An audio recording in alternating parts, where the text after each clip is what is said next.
What is good, YouTube? Quinway basketball analysis coming to y'all with another quick video. We're going to talk about the Mavericks Clippers. This series has been interesting as the Clippers still have no way of stopping the Dallas Mavericks.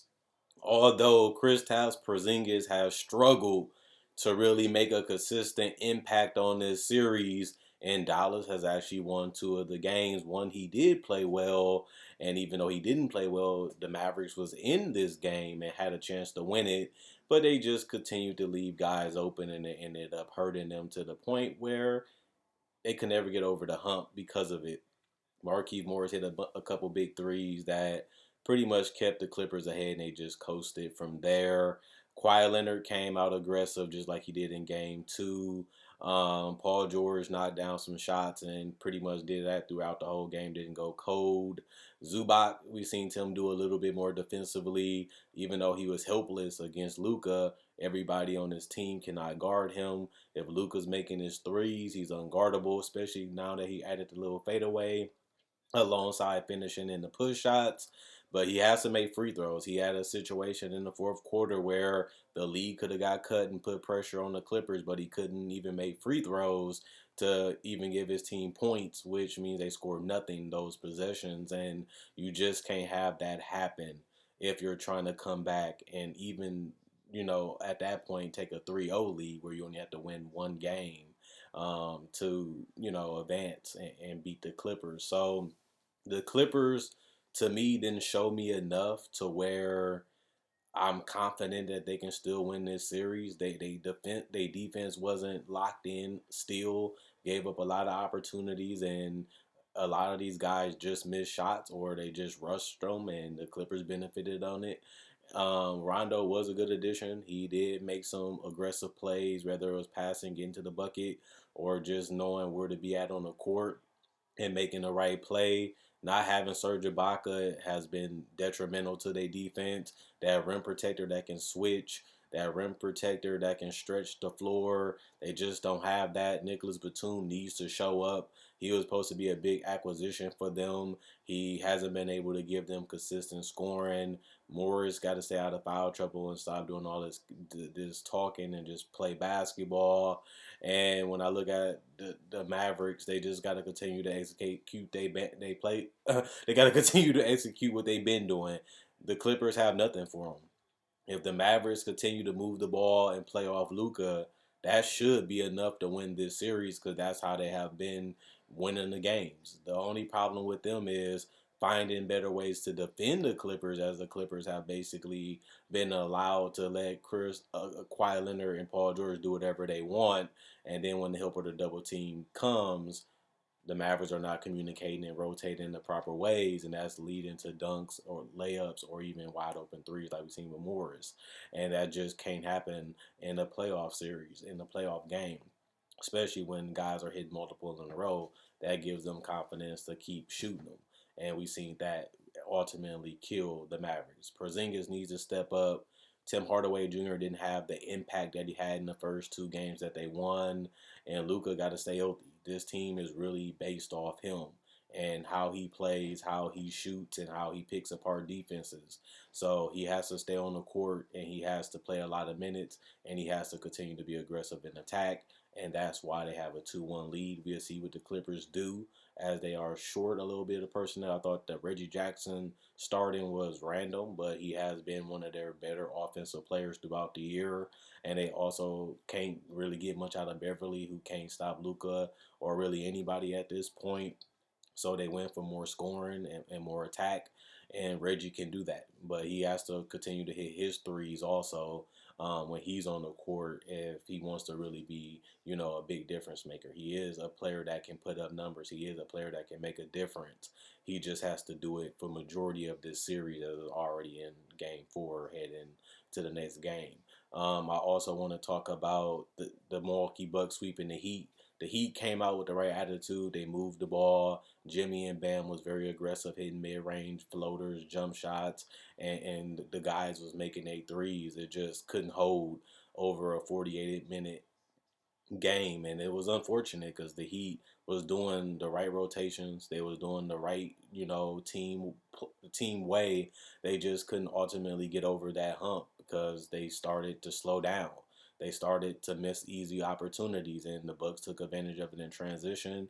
The Bucks stayed in fighting distance the whole game, and eventually the grind of a 48-minute game went to the Bucks. They was able to win the quarters that matter most, and that was able to get them the W, which is all they needed to get a sweep. And now they get a 1 week rest to get ready to prepare for their next opponent. Giannis wasn't the Giannis that I wanted to see in this series, but he did show up in this game, literally being a force on both ends of the court and finishing around the rim. You got to give credit to Drew Holiday. He made shots, he made plays, and he controlled the tempo, something that you don't really see him do that much, but he has been able to do it in this series and has been a great help and switch defender on a lot of perimeter players on the Heat, and that helped contain them.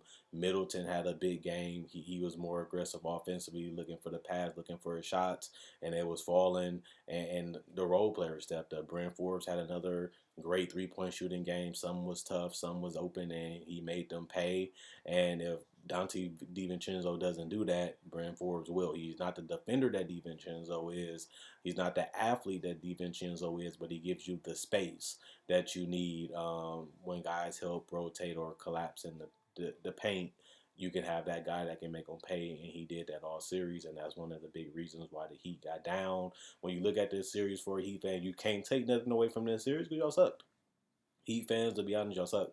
Jimmy Butler was terrible offensively. Bam got going, too late. He made shots when it mattered in the beginning, but he couldn't keep it up throughout the whole game, and they just fell apart. They have a lot of guys that make sense around Jimmy and Bam, but they just couldn't make enough plays, just couldn't make enough shots, couldn't hold that lockdown defense that they showed last year, and that potent um, offense. The offense just wasn't there. The 3-point shooting wasn't there the entire series. And Jimmy, he was closing games and shredding the Bucks last year. And offensively, he just couldn't make a shot.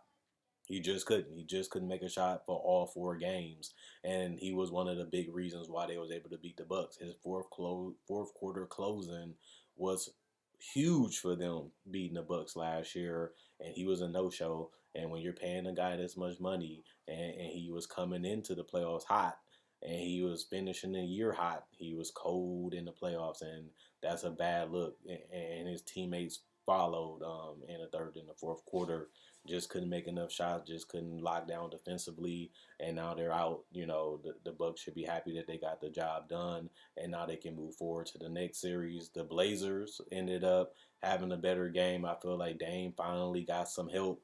I feel like Dame was carrying the offensive load through the last 2 games, and nobody was showing up besides CJ. Norman Powell finally came, was attacking the paint, knocking down shots. Dame was able to play make and do his scoring. CJ was able to chip in his 20 as usual, hitting threes, hitting mid range, and being a slight playmaker. Carmelo finally showed up again and made some shots. Covington made the open threes. Nurkic made some plays from here and there and was a little bit better defensively. Jokic just didn't have that dominant performance. Guys just wasn't making shots enough, and they just wasn't staying together defensively. Too many breakdowns, too many guys going isolation and just torching them defensively. And you just can't have that when you don't have enough offense and you don't have everybody communicating defensively.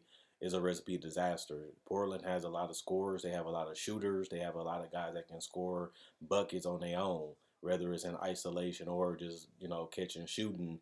And Denver has had to know that coming in, and they finally made shots, and Denver just couldn't make enough, and that was it for Denver. Denver has to take advantage of Portland's defense.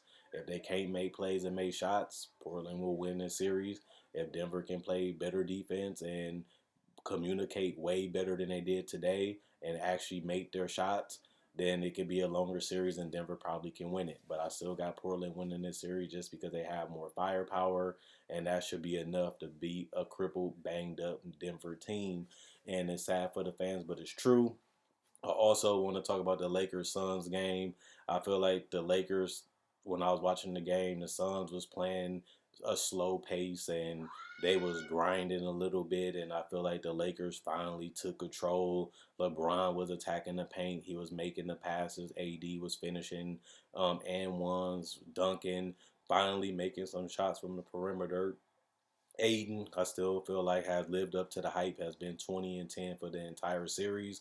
Devin Booker got frustrated, couldn't make the mid range, couldn't make the floaters, just got tired of being double teamed and trapped, couldn't create the space, couldn't get good looks, and it's because Chris Paul, he's not healthy. He's not the same guy offensively, dribbling, getting the space, shooting with confidence, making the passes, picking apart defenses. It's just not there, and they have had Cameron Payne step up offensively, but he's just not Chris Paul. You need Cameron Payne to step up the way he's been doing, but you also need to be Chris Paul that he was this season, and that's just not going to happen with the injury. And Mikal Bridges can't make a three. Jay Crowder can't defend, continues to foul, can't make a shot to save his life, whether it's a layup, a dunk, or even a wide open three. Some of his threes been so wide open that it's a practice shot, and he still can't even make it. And when you have your perimeter scorers limited because Devin Booker getting trapped and double teamed, and Chris Paul is hampered and he can't shoot or even be the aggressor that he can be, whether it's scoring or playmaking. Other guys are going to have to contribute outside of Cameron Payne and DeAndre Ayton Booker. And if that's all you got, the Lakers have more depth, the Lakers have more talent, and they have two better stars than you, which means you're at a disadvantage. If the Suns don't bring it defensively and they stop, fouling and doing all this stupid conceding stuff, then maybe they can get back in this series. But if Chris Paul plays the way he's been playing, which is terrible, and Devin Booker just can't get a shot to go in, this series will be over and the Lakers will be advancing, and they will be happy because they're going to be playing Denver or Portland, I believe, and those two teams haven't been playing their best basketball either. So they'd be on the same footing as the Lakers, but with LeBron and AD getting their confidence back, getting their game going, they should be able to get out of that round too. So we'll see. But it doesn't look good for the Suns. Defense isn't where it needs to be, not disciplined, fouling and hacking too much, and just can't get shots to fall. They had a chance to take that lead in the second half, going into the second half, missed opportunities with transition, missed wide open shots, and it just looked like the Suns just forgot who they were. They're not grinding, they're not attacking, they're not defending, and they just not playing Suns basketball anymore. I feel like that's what they needed to do because they was one of the most consistent teams the entire year. They have forgot what had got them the number 2 seed. Great offense, great defense. And if they're not doing both of those, they playing losing basketball, and that's what they've been doing the last 2 games, losing by a big margin. Also, I wanted to talk about the Memphis game. Memphis has been able to show that they can compete with the Jazz, and I think that that's important. The Jazz has more eruption. They can go for more points because they shoot threes better. They got guys that can, attack and kick out, and they do trust in everybody passes and, make the right play, whether it's dumping and lobbing it to Gobert or just keeping the ball moving to find an open guy, and they have been doing it beautifully. And it has been tough for the Memphis because they just picking them apart. If you rotate late, you rotate too much, or you foul, Utah just making them pay, and they just a little bit too much. They have a little bit too much firepower for the Grizzlies. The Grizzlies just can't score consistently enough on the Jazz, and that's not a bad thing because the Jazz is one of the best defensive teams. They have a lot of mobile, athletic guys on the perimeter that can hang with Brooks and Ja. Those guys gonna get their points because they're gonna get their attempts and their usage. But those guys can't do it alone. They're going to need somebody else to step up. Will it be Jaren Jackson? Will it be Jonas Valanciunas?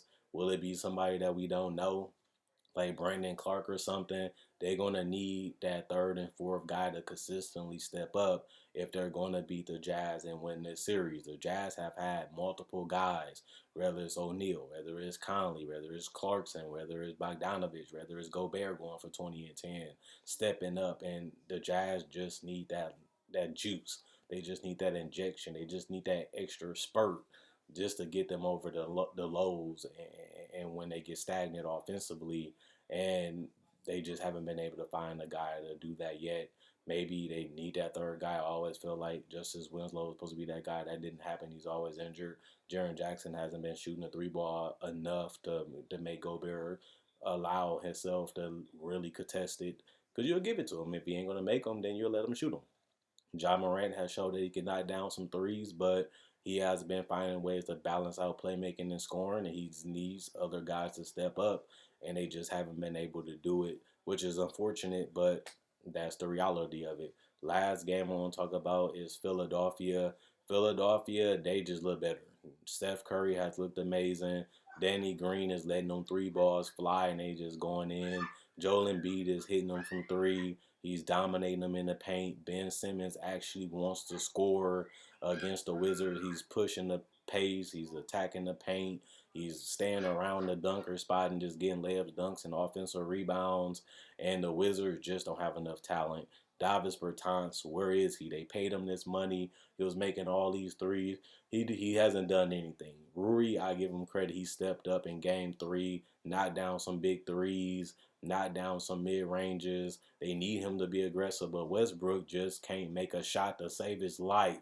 He's shooting wide open threes, mid ranges, layups, and everything just not happening for him. But this is the rush that we get. A guy that takes a lot of shots and make them at a, we call it low percentages, and he really has to find a balance of scoring efficient shots and taking shots he can make and cutting out the old ones. Sometimes he figures it out, sometimes he doesn't. Sometimes he does it for a long period of time where he doesn't want to shoot. Russ just got to figure out a balance of being a floor general. He's in his 30s. He's one of the greatest players to ever play, but he still hasn't found that a balance of aggression, attacking, and setting the table. Bradley Beal has done everything he can do. He's going to get 30 every game just because they need him to, and he's their best offensive player. This guy has been terrorizing the Sixers, hitting threes, hitting mid ranges, attacking. His 3-point percentage isn't where it needs to be, but a lot of them is off the dribble and trying to throw up a tough shot. And he's been hitting some of them. He's been missing majority of them, but it's a tough shot to shoot in general. And when you don't have guys making plays and making shots, you kind of do have to force them up because you need somebody to be aggressive. So Philly can, get the defense collapsing and it can open up for them, but they can't make a shot wide open and they can't make a shot when they get the ball. You're just gonna be in for a long night, and that's what Bradley Beal has been doing. He's been getting buckets. He's been putting up the numbers, but they haven't resulted in any wins as they are now down 0-3. Tobias Harris has been great this series, knocking down the three, posting up the smaller team, hitting the mid ranges, hitting the fadeaways, and he has looked fantastic in this series. And this is a Tobias Harris they're going to need if they're going to go to the Eastern Conference Finals and possibly make it out of the East. This is the one that they're going to need. And other than that, I've been liking all their players. Court Miles has hit some shots. Thibault still can't make a three consistently, but defense is there helping, rotating, staying in front of his guy, making it tough. Ish Smith hasn't been the offensive force that the Wizards have needed him to be. And neither, like I said, Davis Bertans has been a zero. Robin Lopez was a no-show. Alex Lynn, no-show.